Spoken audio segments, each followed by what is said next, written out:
আসসালামু আলাইকুম।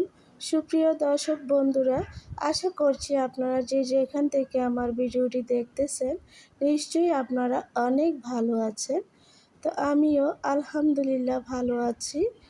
তো বন্ধুরা, আজকে নতুন আরেকটি রেসিপি আপনাদের সাথে শেয়ার করতে চলেছি। পুরো ভিডিও জুড়ে আমার সাথেই থাকুন।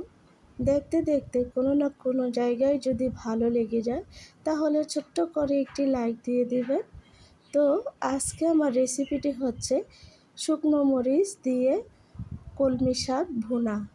এই কলমি শাকগুলো আমার ছাদ বাগান থেকে তুলে এনেছি। তো দেখুন, এই তো আমার ছাদ বাগানে আমি চলে আসলাম।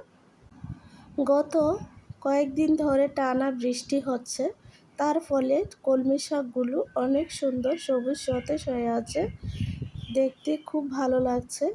তো দেখুন, কলমি শাকের ফাঁকে কিন্তু মাশরুমও উঠেছে, খুব সুন্দর মাশরুমগুলো। তবে এগুলো আমি খাবো না, এগুলা এমনিতেই উঠে থাকে। তো আমি এটা কখনো খাই নাই, তবে বাজার থেকে কিনে এনে খেয়েছি। তো এখন বন্ধুরা, আমি কলমি শাকগুলো উঠিয়ে নেব। সাথে আরও ডাঁটা শাকও আছে। তো অলরেডি আমি কয়েকটা উঠিয়ে নিয়েছি। তো দেখুন ডাঁটা শাকগুলো কত সুন্দর হয়ে আছে। তো আমি এগুলো উঠিয়ে নেব। কলমি শাকের সাথে এগুলোকেও আমি ভাজি করে নেব একসাথে। আমি কিন্তু ডাঁটা শাক রোপণ করি নাই, হয়তোবা পাখিরা খেয়েছে, বিচি ফেলেছে এনে, তার থেকে গাছগুলো উঠেছে একদম নরম। তো আমি উঠিয়ে নিচ্ছি ডাঁটা শাকগুলো। আসলে ছাদে যদি এরকম তাজা শাকসবজি মানে ফলিয়ে খাওয়া যায়, তাহলে কিন্তু খুবই ভালো লাগে নিজের কাছে। কোনো সময় দেখা গেছে যে ঘরে বাজার থাকে না, যাওয়ার মতনও মানুষ থাকে না। তো চট করে যদি ছাদে যেয়ে কয়েকটা সবজি বা শাক কেটে নিয়ে আসি, তাহলে কিন্তু ঝটপট রান্না হয়ে যায়, কোনো টেনশন থাকে না। আর আমার ছাদ বাগানটা কিন্তু অনেক বড়। আমি কিন্তু অনেক কিছু ছাদে লাগাই, কিন্তু এবার আমি অসুস্থতার কারণে ছাদে উঠতেও পারি না, কোনো গাছ লাগাইতেও পারি না, এই আর কি। তো বন্ধুরা, এখন আমি রান্নায় চলে যাব। তো শাকগুলো আমি ধুয়ে কেটে সুন্দর করে পানি ঝরিয়ে রেখেছি। এখন চুলায় দিয়ে দিলাম প্যানের মাঝে সর্ষের তেল, তাতে দিয়ে দিলাম রসুন কুচি। রসুন কুচিটা একটু বাড়িয়ে দিয়েছি। শাকের সাথে রসুন কুচিটা দিলে কিন্তু খুবই ভালো লাগে খেতে, যদি একটু বাড়িয়ে দেওয়া যায়। তো এই আর কি। এখন আমি রসুনটাকে হালকা আঁচে ভেজে নেব কিছুক্ষণের জন্য। আপনারা চাইলে কিন্তু এখানে কাঁচামরিচও ব্যবহার করতে পারেন।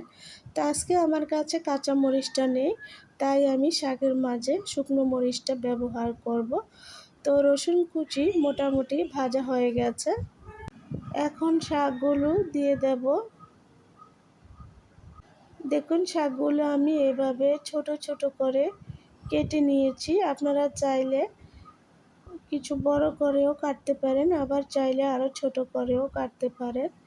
আমার কাছে এরকম করে কাটলে শাকটা ভাজি করলে খেতে ভালো লাগে, তার জন্য এভাবেই কেটে নিয়েছি আমি। তো এখন একটু নেড়ে চেড়ে দেব। আপনারা কিন্তু অবশ্যই বাসায় ট্রাই করবেন এভাবে, যেভাবে আমি শাকটা ভাজি করে নিচ্ছি। সচরাচর সবাই পারে কলমি শাক ভাজি করতে, তবে আমি আমার মতো করে আপনাদেরকে খুব সহজ করে দেখানোর চেষ্টা করছি। তো এই তো বন্ধুরা, শাকটা কিন্তু আস্তে আস্তে মিলিয়ে যাবে। এই পর্যায়ে চুলার আঁচটা আমি মিডিয়াম টু হাই ফ্লেমে রেখেছি। তো এখন দিয়ে দিলাম স্বাদ মতো লবণ। লবণটা আপনাদের স্বাদ অনুযায়ী ব্যবহার করতে হবে। এই তো বন্ধুরা, এখন আবার কিছুক্ষণের জন্য এভাবে নাড়তে থাকবো, যতক্ষণ না পর্যন্ত শাকটা মিলিয়ে যায়।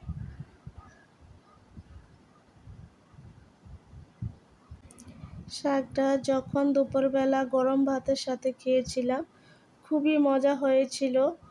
সার, কোনো কেমিক্যাল ছাড়াই এমনিতে ছাদ বাগানে এই শাকগুলো উঠেছে। তো বন্ধুরা, এখন আমি মাঝখান থেকে চিড়ে চিড়ে কয়েকটা শুকনো মরিচ দিয়ে দিলাম। শুকনো মরিচগুলো আগে থেকে ভেজে রেখেছিলাম আমি। তো শুকনো মরিচের কিন্তু সুন্দর একটা ফ্লেভার আছে। তো কলমি শাকের সাথে দিলে কিন্তু খুবই ভালো লাগে খেতে। আমি প্রথমেই বলেছি, চাইলে আপনারা এখানে কাঁচামরিচও ব্যবহার করতে পারেন। আমি কাঁচামরিচ, শুকনো মরিচ দুটোটাই শাকের মাঝে ব্যবহার দেই, কিন্তু আজকে আমার কাছে কাঁচামরিচটা নেই, তার জন্য আমি শুকনো মরিচটা দিয়েছি। প্রায় হয়ে এসেছে আমার শাকটা।